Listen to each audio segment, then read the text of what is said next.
Assalamualaikum warahmatullahi wabarakatuh. Waalaikumsalam warahmatullahi wabarakatuh. Puji syukur kita panjatkan kepada Allah Subhanahu wa Ta'ala atas berkatnya lah kita dapat hadir pada kegiatan hari ini, yaitu Desiminasi Budaya Positif. Sholawat serta salam ditujukan kepada baginda Rasul Nabi Muhammad SAW. Semoga syafaatnya kita dapatkan sampai akhir hayat kita. Pertama-tama yang terhormat Bapak Kepala Sekolah SDN Sukamaju 3, Bapak Tamtono SPD. Lalu yang kedua, yang saya hormati Bapak Ibu Guru yang sudah hadir dalam kegiatan hari ini. Marilah kita buka acara ini dengan membaca Bismillah. Bismillahirrahmanirrahim. Untuk selanjutnya kita akan menyanyikan lagu Indonesia Raya yang akan dipimpin dengan Bu Sari. Waktu dan tempat dipersilahkan.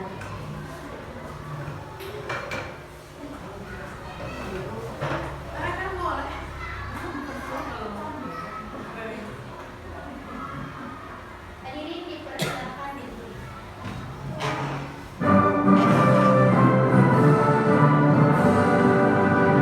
Indonesia tanah airku, tanah tumpah darahku.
sambutan dari Bapak Kepala Sekolah.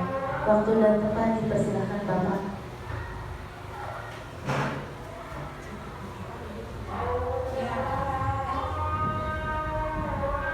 Terima kasih Guru atas waktunya.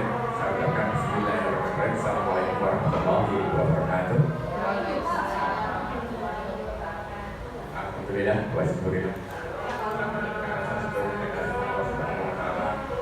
Yang mana pada siang hari ini kita masih diberikan nikmat sehat sehingga kita dapat melaksanakan aktivitas kita, yaitu menemani saudara kita, guru kita, guru seterusnya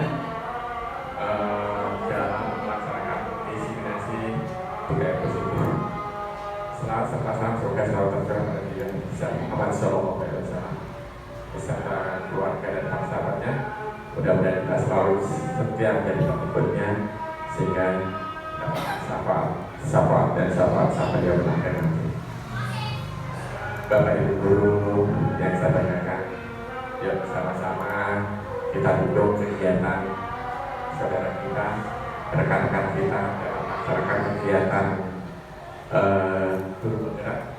Mudah-mudahan ini bisa diimplementasikan ke dalam kelas kita, sekolah kita masing-masing sehingga kita dapat memperoleh ilmu, mendapat pengalaman yang terbaru sehingga bisa memperbaiki, membuat kegiatan-kegiatan yang sifatnya positif demi perkembangan pendidikan kita, anak-anak kita. Itu saja yang bisa saya sampaikan. Kurang lebihnya mohon maaf. Bisa dilanjutkan kembali. Mudah-mudahan kita selalu sukses semuanya. Saya kira bahwa itu berbeda. Assalamualaikum warahmatullahi wabarakatuh.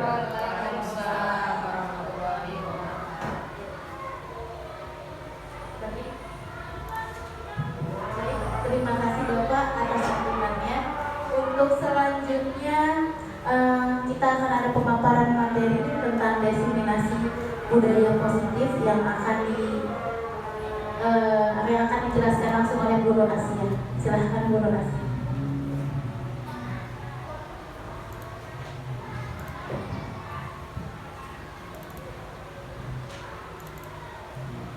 Bismillahirrahmanirrahim. Saya hormati Bapak Kepala Sekolah SDN Sukama 3, Bapak Hormati SPG, yang kami hormati rekan-rekan guru SDN Sukama 3 yang alhamdulillah bersedia hadir, dan saya sangat mengucapkan terima kasih atas kehadiran Bapak Ibu sekalian. Puji syukur kita panjatkan kehadiran Allah Subhanahu wa Ta'ala karena di siang ini kiranya Allah memberikan kita kenikmatan sehingga kita dapat berkumpul, kita dapat bersama-sama kembali belajar bagaimana kita menjadi seorang guru. Salam serta salam kita tujukan kepada baginda Nabi besar Muhammad Sallallahu Alaihi Wasallam, dan mudah-mudahan kita senantiasa menjadi pengikutnya dan mendapatkan syafaatnya sampai akhir zaman. Bapak Ibu guru, perkenankan kiranya saya Nur Asia akan membawakan materi tentang diseminasi budaya positif. Akan tetapi sebelum saya menginjak pada materi, saya ingin bertanya dulu kepada teman-teman guru hebat semua. Adakah di antara teman-teman yang pernah merasakan dan mengalami kondisi di mana anak-anak kita itu melanggar peraturan-peraturan yang telah ada di sekolah? Pernah? Kira-kira siapa yang ingin mengungkapkan? Bu Rika? Oke, silakan Bu Rika. Bu Rika akan berbagi pengalaman bagaimana ketika mengalami hal tentang muridnya.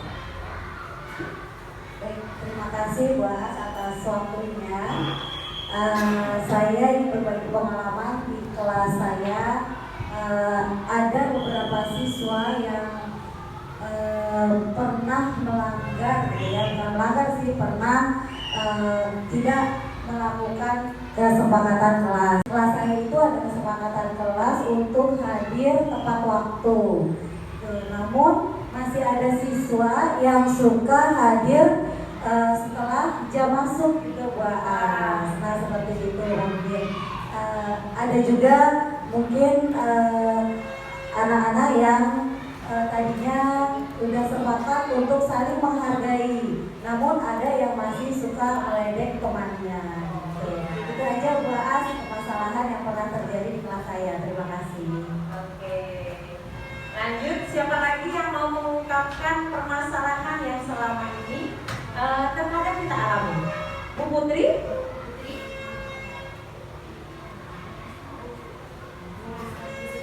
Oke, Bu Fani? Oke, Bu Fani. Beri tepuk tangan untuk Bu Fani.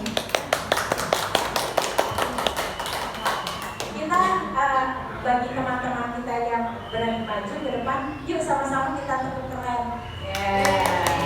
Oke, tepuk keren.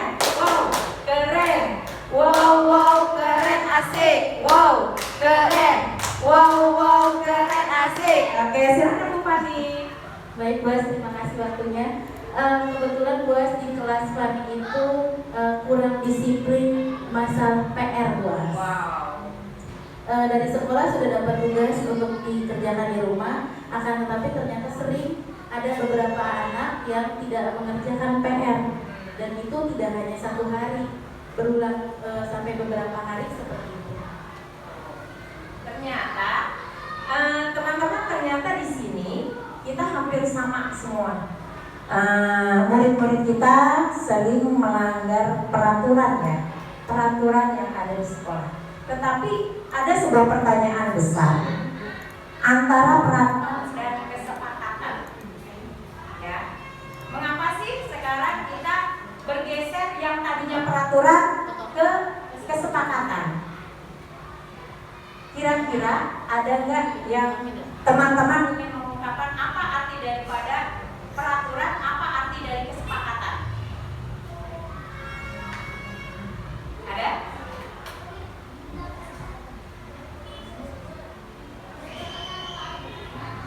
Oke? Kalau kesepakatan itu apa, peraturan itu apa? Oke, Bisari, ke depan silakan. Kasih tepuk keren, tepuk keren. Wow, keren. Wow, keren, asik. Keren. Wow, keren, asik. Perbedaan peraturan dan kesepakatan. Kalau peraturan itu dibuat oleh satu orang, kemudian kalau kesepakatan itu dibuat oleh beberapa orang, jadi semua orang dan disepakati bersama. Oke, baik, keren jawabannya. Nah, Bapak Ibu guru sekalian, peraturan itu benar seperti yang Bu Sari ungkapkan bahwa peraturan itu satu arah. Berarti hanya sebuah lembaga tersebut saja yang membuat, tetapi tanpa meminta pendapat ataupun pandangan-pandangan dari orang yang nanti akan mengikuti peraturan tersebut. Nah, kalau kesepakatan itu adalah sesuatu hal yang dua arah. Jadi antara pihak sekolah atau guru dan juga siswanya di dalam kelas. Oke, untuk itu yuk sama-sama kita gali sebenarnya kenapa sih kita harus menerapkan budaya positif dan kenapa permasalahan-permasalahan yang tadi muncul. Oke?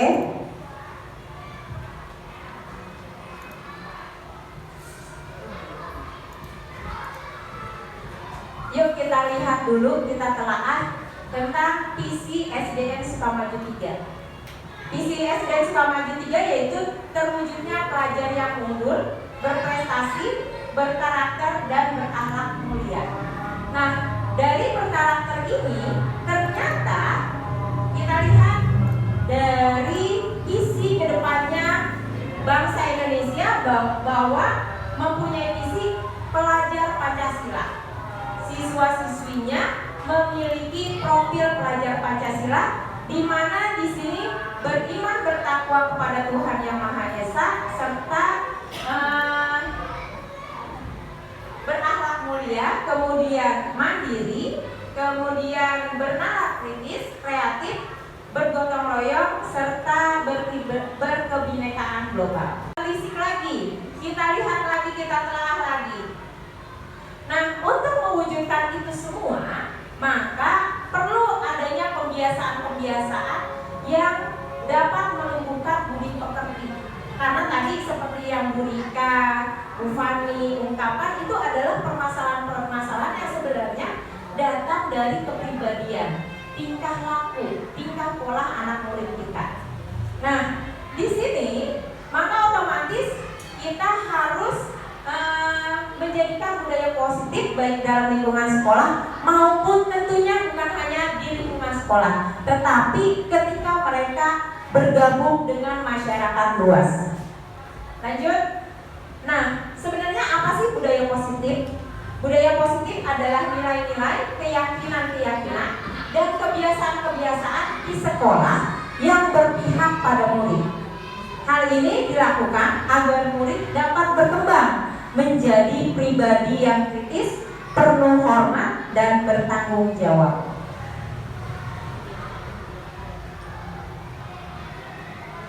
Oke, nah di sini saya akan berbagi sedikit tentang pengalaman saya ketika tahapan-tahapan bagaimana sih saya di kelas 4B itu menerapkan tentang budaya positif sebelum kita memberikan kepada anak-anak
menjadi keyakinan kelas 4B. Biasanya ini saya tempel di ruang kelas sebagai pengingat, tentunya pengingat kepada diri saya sendiri dan juga murid-murid bahwa bagaimana mereka keyakinan kelas yang harus mereka terapkan dalam bersosialisasi di dalam kelas. Namun, Bapak Ibu, ketika anak melanggar, seperti yang tadi Bu Rika bilang, Bu Fani bilang, anaknya ada yang datangnya tidak tepat waktu. Padahal tadi sudah ada kesepakatan kelas bahwa mereka harus tepat waktu. Kemudian tidak mengerjakan PR ya Bu Fani ya. Nah, di situ muncul permasalahan-permasalahan. Nah, ketika kita ingin menggali mengapa sih anak itu melakukan hal tersebut, ya? Nah, kita harus melihat dulu ke dalam bahwa manusia itu mempunyai dasar kebutuhan dasar manusia. Seperti halnya kita pasti dalam hidup itu membutuhkan suatu kebutuhan untuk hidup kita. Di sini ada bertahan hidup, kemudian kita butuh kasih sayang dan rasa diterima tentunya. Kemudian ada kebebasan, kesenangan dan penguasaan. Kita lihat dulu sebenarnya kebutuhan bertahan hidup itu apa? Kebutuhan bertahan hidup itu adalah kebutuhan yang bersifat fisiologis untuk bertahan hidup, misalnya kesehatan, rumah, dan makanan. Kebutuhan biologis sebagai bagian dari proses reproduksi, termasuk kebutuhan untuk tetap bertahan hidup. Nah, psikologis pada kebutuhan ini meliputi kebutuhan akan perasaan aman. Jadi Bapak Ibu, kita harus melihat dulu ketika nanti anak itu melakukan sebuah kesalahan, berarti kita lihat dulu nanti dia di kebutuhannya yang mana. Lanjut, kasih sayang. Kebutuhan ini ada, dan 3 kebutuhan berikutnya adalah kebutuhan psikologis. Kebutuhan untuk disayangi, diterima, meliputi kebutuhan akan hubungan dan koneksi sosial. Nah, kita ini bersyukur nih, alhamdulillah punya Bapak Kepala Sekolah yang penuh dengan rasa kasih sayang. Tepuk keren dong untuk Bapak Kepala Sekolah kita. Tepuk keren. Keren. Wow, keren, asik. Wow, keren. Wow, keren, asik. Nah, Bapak Kepala Sekolah kita itu sudah menerapkan rasa kasih sayang kepada anak buahnya, partnernya, kemudian murid-murid. Bahkan tadi saya melihat ketika ngobrol dengan anak-anak sebelum kita masuk ke kelas, Bapak Kepala Sekolah itu sudah ngobrol dengan anak-anak dan ternyata antusias anak-anak murid kita memberikan sesuatu ya Pak ya. Tadi dikasih makanan, itu bentuk adalah pengakuan dan rasa kasih sayang anak terhadap Bapak Kepala Sekolah kita. Ternyata itu sudah berimbas. Lanjut, penguasaan. Tentunya sebagai manusia kita ada rasa berkuasa. Karena apa? Ini kekuatan untuk mencapai sesuatu dan menjadi kompeten, menjadi terampil dan diakui.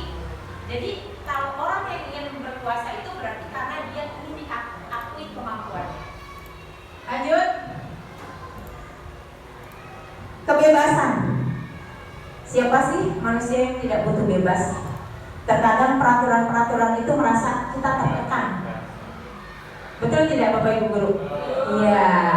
Tentunya di sela-sela peraturan-peraturan tersebut kita inginnya menyimpang atau melanggar peraturan tersebut. Karena apa? Karena ada kebutuhan kebebasan yang dari dalam diri kita. Bukan begitu Bu Putri? Lanjut. Nah,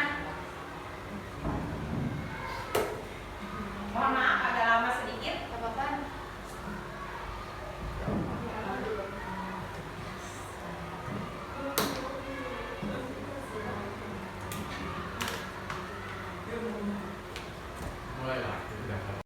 Tentunya kita ada motivasi ekstrinsik, motivasi yang berasal dari luar.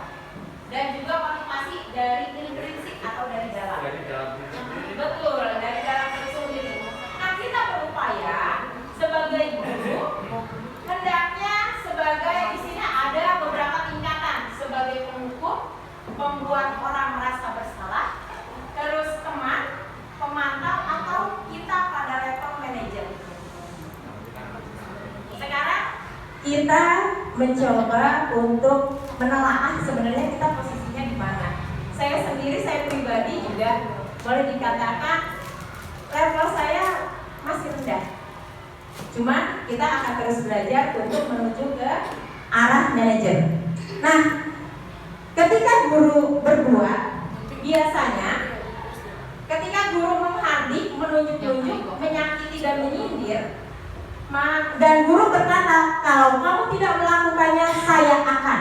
Maka otomatis muncul dari siswa reaksinya memberontak, pendendam, menyalahkan orang lain. Di kita sendiri seperti itu, ya kan? Kembali lagi. Kemudian kalau kita suka membuat orang merasa bersalah, berceramah, menunjuk kekecewaan mendalam, kamu sudah mengecewakan ibu dan bapak. Nah, otomatis anak itu suka menyembunyikan, menyangkal dan berbohong. Itu kita rasakan sendiri, termasuk pribadi saya. Ketika ada orang lain yang melakukan seperti itu, maka kembali lagi. Nah, kalau kita berposisi sebagai teman, kemudian kita berkata, lakukan untuk bapak atau ibu, ya sudah, nanti bapak ibu bantu bereskan. Makanya kalau seperti ini, bantu bereskan, anak akan menjadi ketergantungan.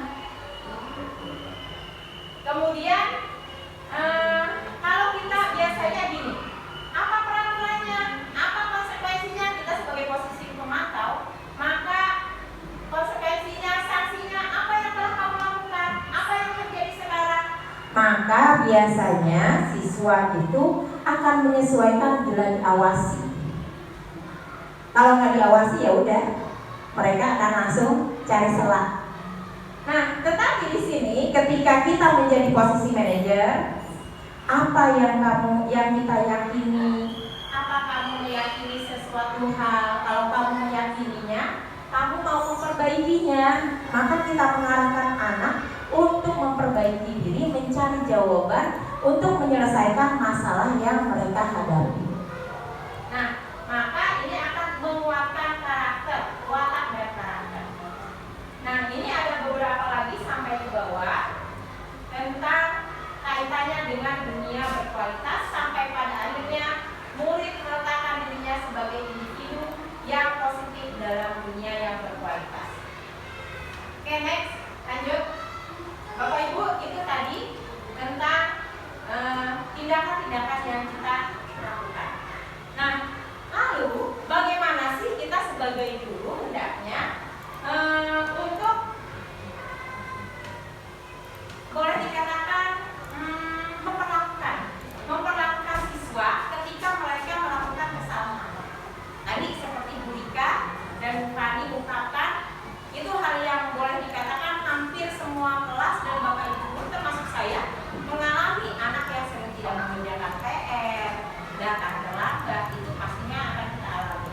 Nah, di sini kita akan mencoba dengan pola restitusi. Apa sih pola restitusi? Sebuah cara menanamkan disiplin positif pada murid. Restitusi adalah proses penciptaan kondisi bagi murid untuk memperbaiki kesalahan mereka. Berarti mereka yang memperbaiki kesalahan, bukan kita yang memperbaiki kesalahan. Sehingga mereka bisa kembali pada kelompok mereka dengan karakter yang lebih kuat. Itu yang diungkapkan oleh Gozen 2004. Kemudian ada juga pendapat dari Kelsom Gozen. Restitusi juga adalah proses kolaboratif, berarti kerjasama yang mengajarkan murid untuk mencari solusi untuk masalahnya dan membantu murid berpikir tentang orang seperti apa yang mereka inginkan. Jadi misalnya kayak saya terlambat, wah berarti saya inginnya besok menjadi apa nih? Berarti saya harus disiplin. Karena kalau seperti itu, ada atau tidaknya Bapak Kepala Sekolah, maka otomatis menjalankan kedisiplinan tersebut. Insya Allah ya Pak.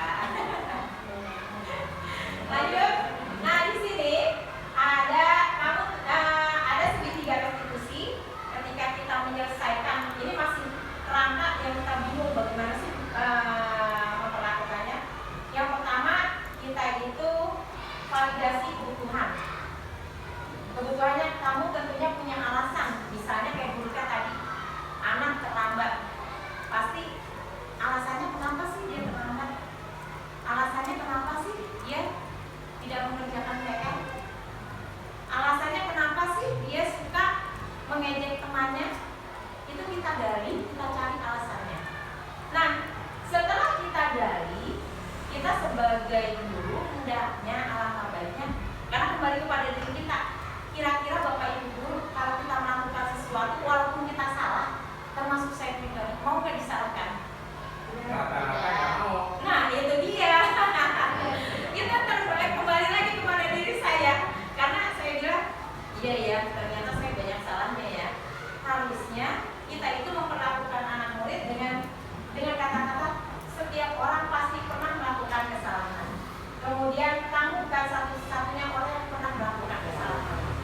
Jadi dengan seperti itu maka siswa kita akan bisa menerima masukan dari kita dengan kita memasukkan nilai-nilai apa yang kamu yakini, kamu besok ingin jadi seperti apa, bagaimana kamu cara memperbaikinya. Nah, oleh sebab itu yuk kita simak dari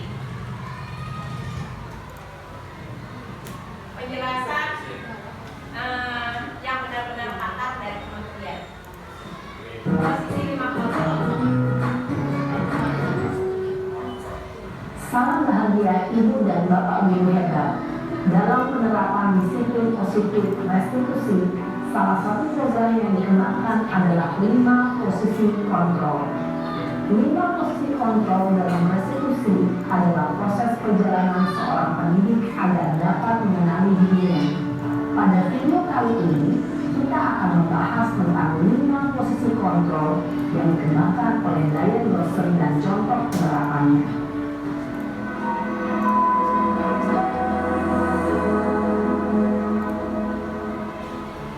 5 posisi kontrol itu adalah 1. Posisi penghukum, 2. Posisi pembuat merasa bersalah, 3. Posisi teman, 4. Posisi pemantau atau monitor, dan 5. Posisi manajer. Untuk lebih memahami kelima posisi tersebut, mari kita saksikan kasus Naren yang terlambat hadir 20 menit di sekolah dan melihat bagaimana kelima posisi kontrol dalam menghadapi masalah tersebut. Ini sebagai posisi Naren!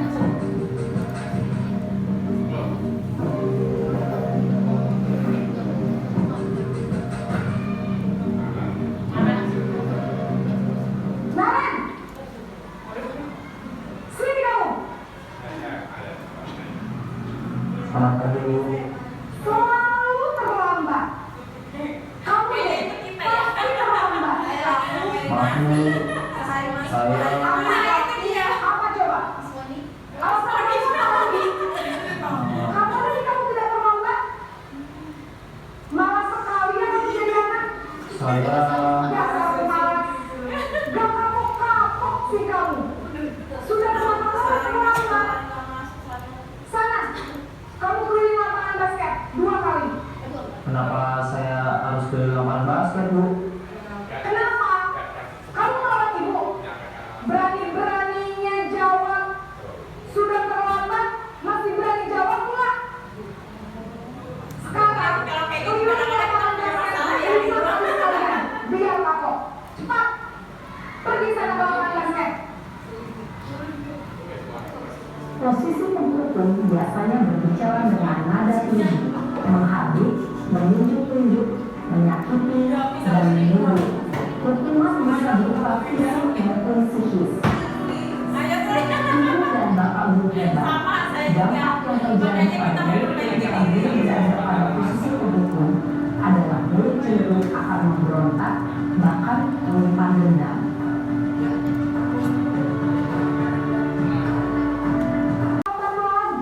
Nanti ibu yang ditegur bapak kepala sekolah, nak.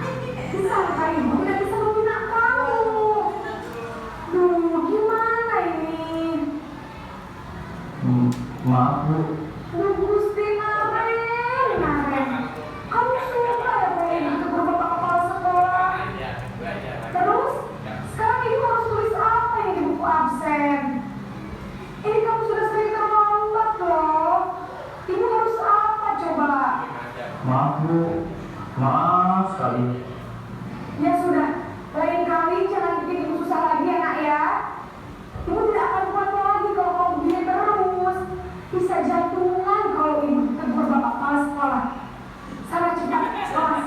Maaf ya Bu, maaf sekali. Posisi pembuat rasa bersalah berbicara dengan nada tenang, cenderung lembut. Namun kata-kata yang diutarakan membuat murid merasa menjadi orang yang gagal, memandang buruk dirinya sendiri, merasa tidak berharga, dan tidak sanggup membahagiakan orang lain. Ketika guru mengambil posisi pembuat rasa bersalah, murid akan menganggap dirinya yang bersalah dan ia akan menyimpan emosi negatif tersebut di dalam dirinya.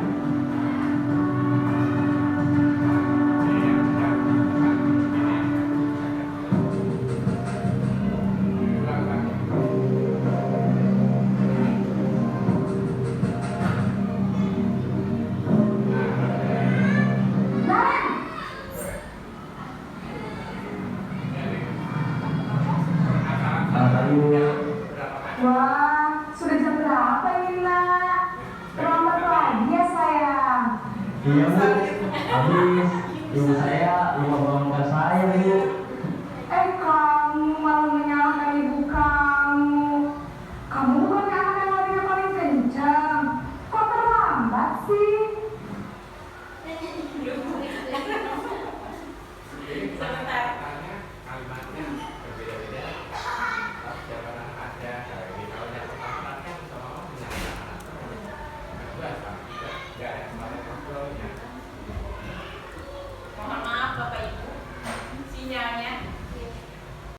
Gak kenyang Bu. Ya sudah sana. Nanti lain kali larinya lebih kencang lagi ya. Biar gak terlambat lagi. Bikin senang ibu. Demi ibu. Bisa kan? Bisa lah Bu. Ya sudah sana masuk kelas. Ibu beresin urusan absen kamu. Kamu ini ada-ada saja. Ada jawabnya. Dalam posisi teman, guru berbicara dengan nada suara ramah, akrab, cenderung bersinggah gurau untuk menjaga suasana tetap santai. Murid akan merasa senang, aman, dan akrab dengan guru. Identitas yang tercipta adalah identitas sukses atau berhasil. Namun, perlu diingat, karena ini masih dorongan eksternal, maka ada faktor ketergantungan dari murid kepada orang tertentu. Di sini, guru absennya, sehingga mulai waktu, murid bisa berperilaku baik, namun hanya kepada orang-orang tertentu saja.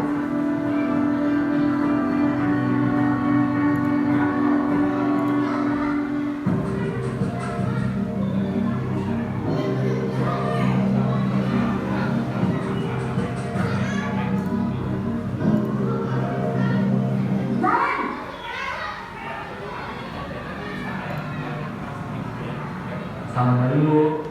Naren, apa peraturan sekolah kita tentang jam berapa kita harus masuk sekolah, nak? Kita harus di sekolah jam 7 Bu. Iya betul, sekarang sudah jam 7.20. Naren sudah tahu konsekuensinya jika terlambat hadir. Paham Bu, saya harus tinggal kelas pas jam istirahat selama 20 menit. Iya benar, konsekuensinya demikian. Jadi nanti jam 9.30 pas istirahat, kamu harus tinggal di kelas, kerjakan tugas tambahan untuk ketertinggalan kamu, ya? Baik Bu. Posisi pemantau mengandalkan perhitungan atau data untuk mengontrol murid.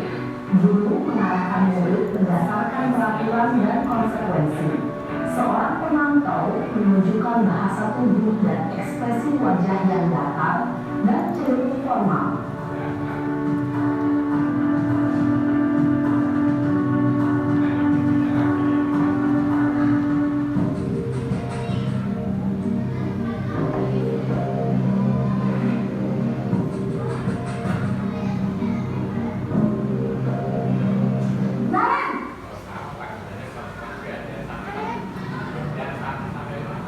Selamat pagi Bu. Selamat pagi Naren.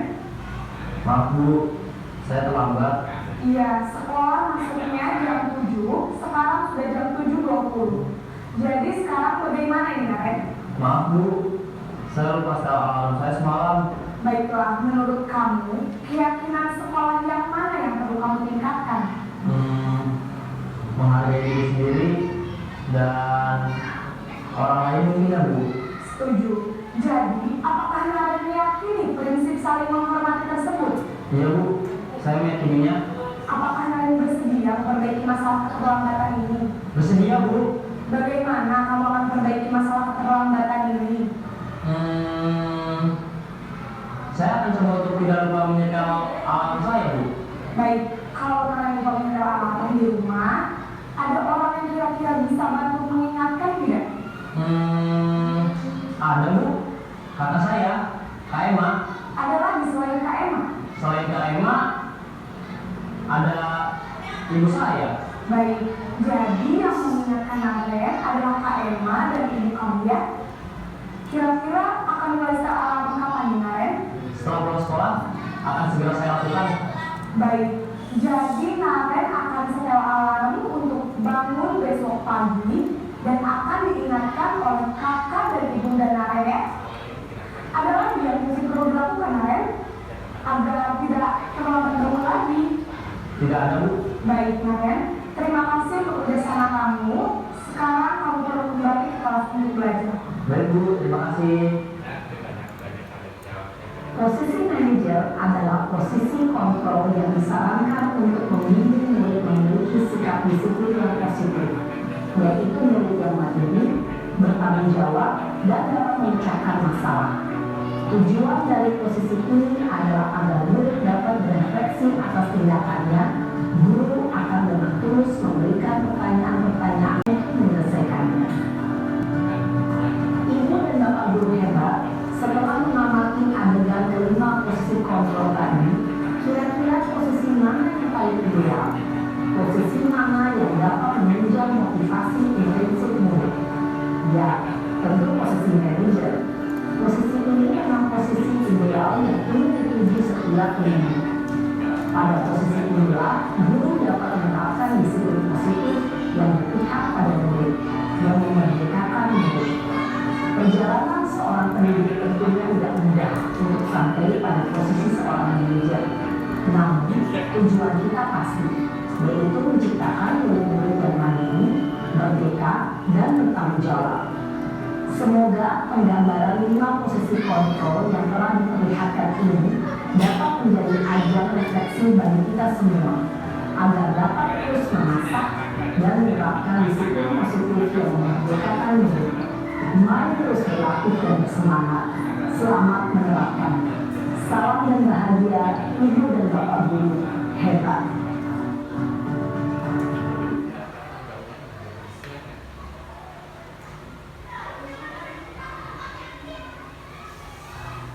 Nah, Bapak Ibu guru, setelah tadi kita melihat tayangan, kita merefleksikan diri kita dulu dari tahapan-tahapan sebagai pembuku, kemudian membuat rasa bersalah, kemudian kita sebagai pengontrol, sebagai teman, manajer, lalu kita posisinya di mana?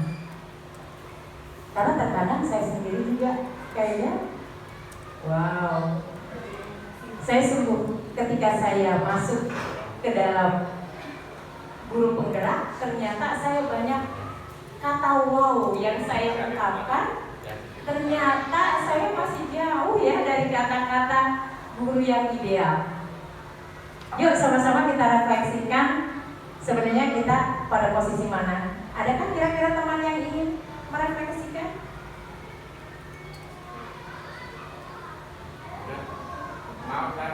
Oke, siap Bapak, silakan. Dan kasih tepuk keren yuk. Wow, keren. Wow, keren. Wow, wow, keren, asik. Wow, keren. Wow, wow, keren, asik. Terima kasih Bu Guru atas waktunya. Begini Bu Guru ya, kalau kita lihat dari pertanyaan video tadi, kaitannya dengan apa ya, hanya satu permasalahannya aja, tetapi cara penyampaiannya atau cara menemukan solusinya berbeda-beda. Contoh yang pertama, waktu ketahuan anak terlambat, si guru piket itu selalu memberikan ucapan yang selalu menyudutkan anak yang terlambat.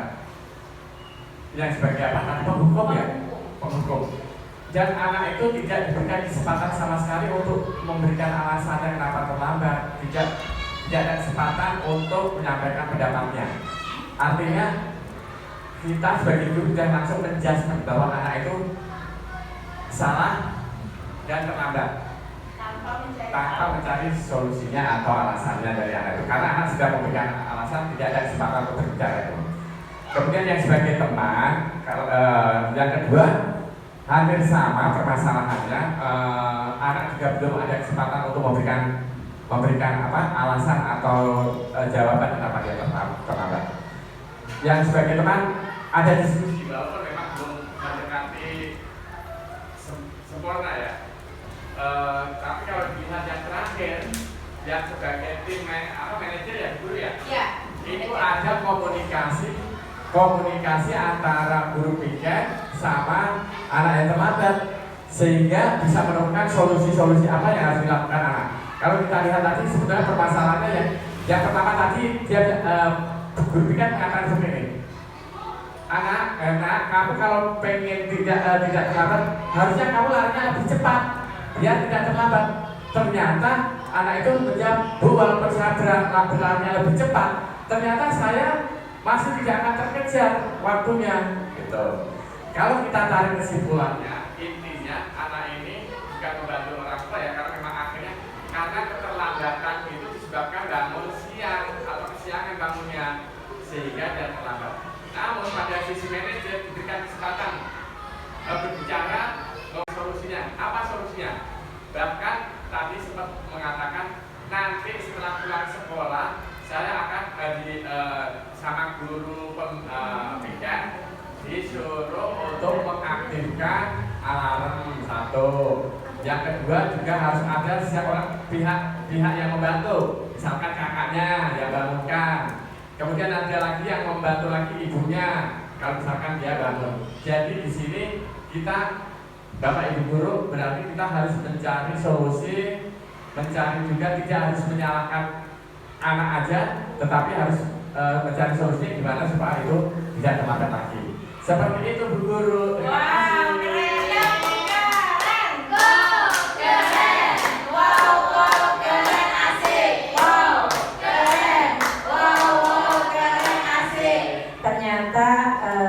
Bapak hebat ya, kita beruntung punya bapak kepala sekolah yang hebat, menyimak pembelajaran dan dapat merefleksikannya, luar biasa. Kira-kira ada nggak teman lagi yang mau, teman bapak ibu guru hebat yang ingin merefleksikannya? Kira-kira kita pada posisi mana? Puji. Sekarang Bu saya. Bu Putri. Oke. Nah, untuk itu demikianlah paparan tentang diseminasi budaya positif saya. Untuk itu saya kembalikan kepada pembawa acara yang cantik, kami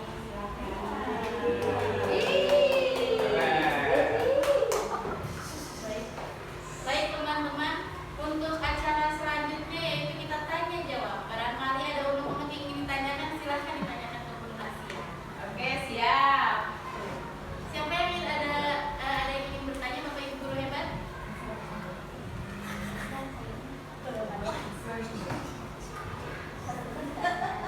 Ya. Silakan Bu Guru Sari.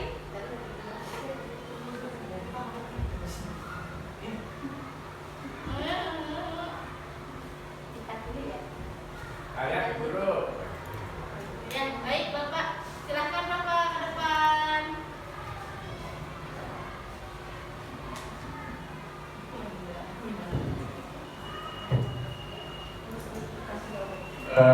Bu Guru, terima kasih. Apa sih yang harus kita lakukan di saat kita itu menghadapi anak kita yang memang melanggar aturan? Itu tadi yang dicontohkan dalam video adalah anak yang terlambat sekolah. Nah, kalau misalkan kebetulan kita sudah tidak terlambat ke sekolah nih, kita ini udah ada di jalan lingkungan sekolah atau udah di jalan kegiatan saja. Ternyata ada teman kita atau anak kita yang suka yang lainnya belajar, tapi dia asik sendiri dengan pembelajarannya sendiri atau bermain sendiri dengan kegiatannya sendiri. Nah itu Bu, gimana solusinya Bu kita? Makasih Bu Guru. Oke. Terima kasih Pak atas pertanyaannya.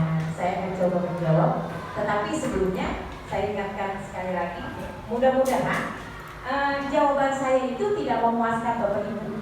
Kenapa? Karena kita akan membuka ruang diskusi di tempat yang lain.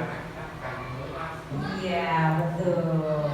Karena kalau puas hari ini, maka otomatis kita tidak akan diskusikannya beberapa waktu yang akan datang. Nah, tadi berkenaan dengan pertanyaan Bapak Kepala Sekolah, bagaimana kita bersikap dan menangani siswa yang tadi kan terlambat, tetapi ketika anak itu belajar dengan kondisi di dalam kelas malah asik sendiri. Bapak Ibu Guru, perlu kita sadari bahwa kita sebelum masuk ke dalam sekolah, dalam lingkungan sekolah, ini buat diri saya sendiri juga, kita harus menyadari, kita harus punya kesabaran. Tinggalkan masalah-masalah di rumah dulu. Kita berupaya untuk profesional. Ketika kita terjun ke dalam sekolah, maka otomatis kita harus sudah menanggalkan semua masalah-masalah di rumah, masalah di luar sana. Nah, setelah itu kita kan bisa window, bisa dingin. Ketika kita menghadapi anak-anak yang seperti itu di dalam kelas, maka otomatis kita tanyakan dulu, mereka itu mainnya apa sih? Kita telisik dulu permasalahan akan permasalahannya. Kalau mereka biasanya suka main gambar-gambaran, punten. Ada anak saya di sini asik ketika saya menerangkan, dia ngegambar, ngegambar aja, sampai buku pelajarannya itu penuh dengan gambar. Ada salah satu anak saya yang seperti itu. Jadi dia asik dengan dunia sendiri. Anak tersebut, nah kenapa? Kamu sedang gambar apa? Ternyata anak tersebut menggambar tentang yang dia lihat di internet. Itu Alvaro. Lihat yang di internet. Terus, kenapa kamu gambar itu? Aku suka gambar itu. Aku melihat di internet. Boleh dong ceritakan ibu, itu cerita gambarnya tentang apa? Ternyata di gambar itu seperti peta konsep yang mereka tuangkan. Oh iya, di sini ada robot. Nah, robot tersebut jadi pahlawan membela yang ini di Minecraft, dia ceritakan seperti itu. Kemudian ini ada penjahatnya. Nah, ternyata anak tersebut butuh menceritakan apa yang ada di dalam hatinya. Butuh pendengar, butuh pengakuan, butuh kasih sayang. Karena kita kembali lagi ke kebutuhan manusia. Ketika dia membutuhkan rasa kasih sayang, pengakuan atas kemampuannya dia, baru kita tanamkan. Coba nak, kamu sebenarnya keyakinan kelas apa sih yang kita yakini? Kan kita pajang tuh di dalam kelas. Oh iya, belajar dengan penuh semangat. Nah, kalau kamu belajarnya terus kemudian saat ini, itu boleh saja kamu belajar ketika di rumah. Nah, sekarang yuk kita belajar dulu yang tentang misalnya tumbuhan. Kita arahkan dia tumbuhan. Kita gambar tumbuhan, kemudian dia suruh tulis tuh fungsi daripada daun, kemudian manfaat daun. Otomatis ternyata hebatnya Alvaro itu, oh iya ini daun bu, fungsinya untuk tempat memasak. Dia nggak bilang fotosintesis, tapi memasak. Nah, ketika kita salurkan itu, ternyata alhasil dia pandai, sudah punya konsep sendiri, peta konsepnya itu muncul. Kita arahkan. Jadi kembali lagi, oh iya, kita arahkan seperti itu pembelajarannya dan mengenang. yang saya pengalaman saya tentang alfa karena pokok bahasan kita sekarang tentang tumbuhan. Jadi peta konsep tentang tumbuhan. Dan ternyata kita kasih alfa itu boleh dibilang spesial. Kembali lagi nanti kita akan berdiferensiasi, berbeda, memperlakukan anak berbeda. Ada yang bisa menulis catatan dari atas sampai bawah, ada yang menulisnya dan menjelaskannya itu menggunakan gambar-gambar. Nah, otomatis itu kita akan memperlakukan anak-anak ketika belajar cari kesenangan mereka itu di mana.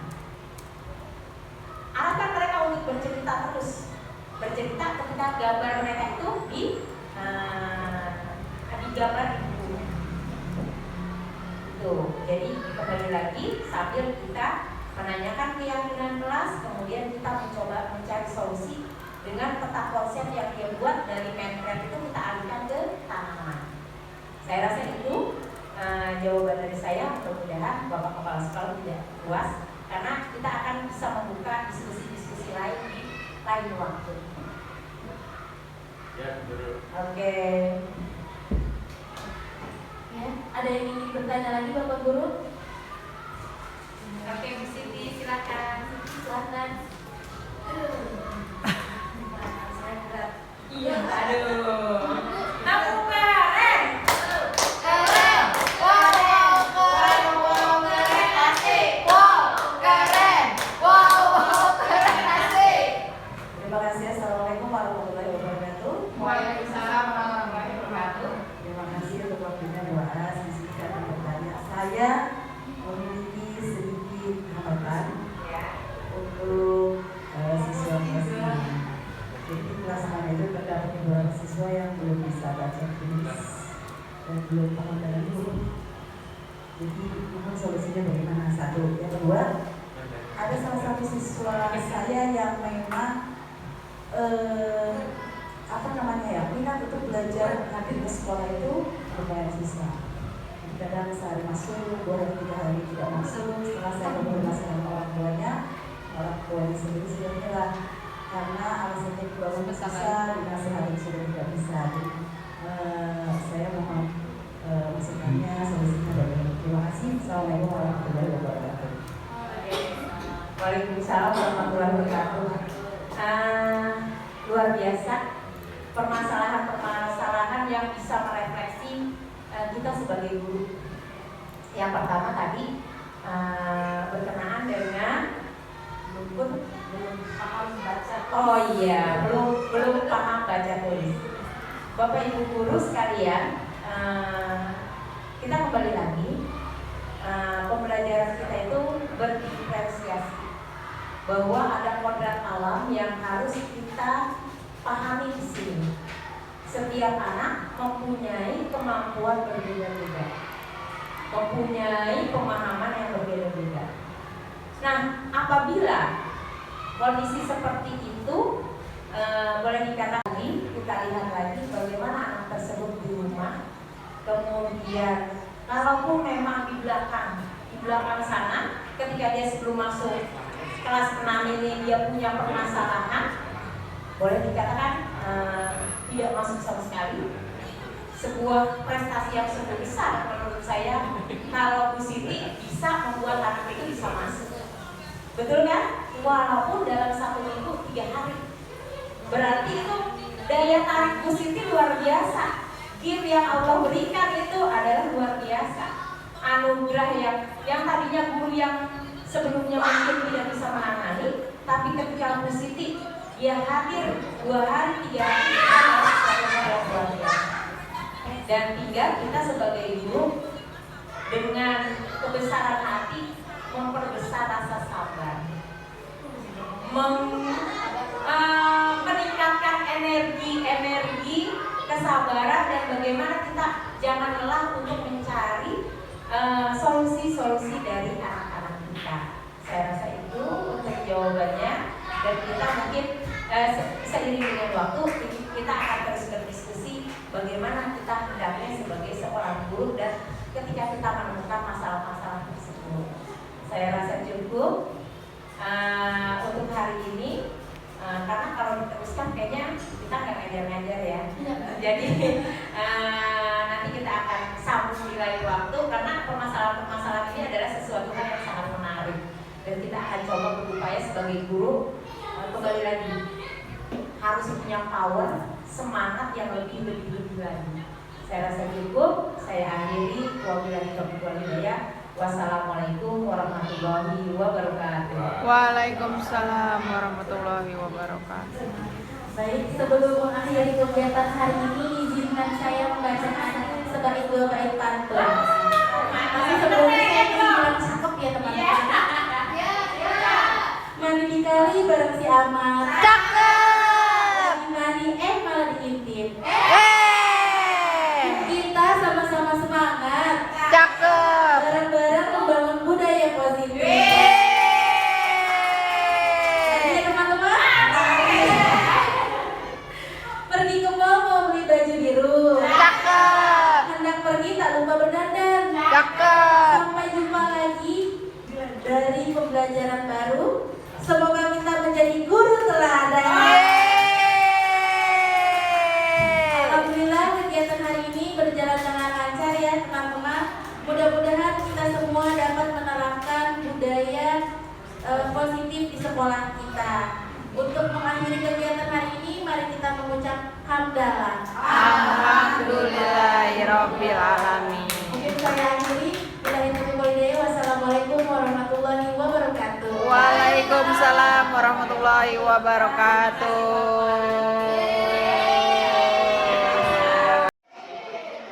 Assalamualaikum warahmatullahi wabarakatuh. Nama saya Ibu Sari Dinata. Saya mengucapkan terima kasih kepada Ibu Nur Asia yang kemarin telah melaksanakan kegiatan diseminasi mengenai metode segitiga restitusi sebagai penerapan budaya positif di sekolah. Semoga ilmu yang kami peroleh dari Bu Aas dapat bermanfaat bagi kami semua dalam menerapkan kedisiplinan di sekolah dan semoga dapat menimbulkan budaya positif kepada anak-anak kami di sekolah. Terima kasih Bu Aas, sukses selalu ya. Assalamualaikum warahmatullahi wabarakatuh. Tahun pelajaran kami kelas 4B dan Bu Aas membuat kesepakatan kelas yang mana kesepakatan kelas tersebut kami jalankan dengan penuh kesadaran.